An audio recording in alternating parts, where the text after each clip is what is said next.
Neighborhood View is UMA's citizen journalism program that began in 2014. The program trains citizens of Malden to report on stories happening in their own community. These stories include local politics, events, profiles, issues,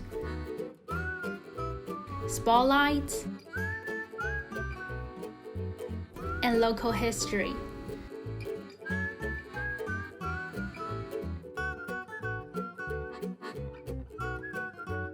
Student interns from the area's colleges and universities have joined our citizen journalism team to help report on local stories.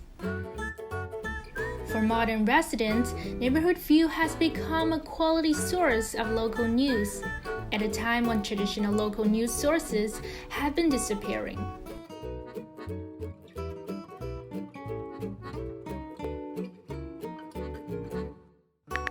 Visit us at neighborhoodview.org and be sure to subscribe.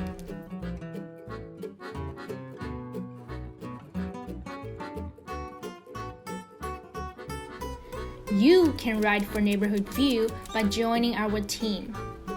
Take the upcoming journalism class and join us at one of our weekly meetings.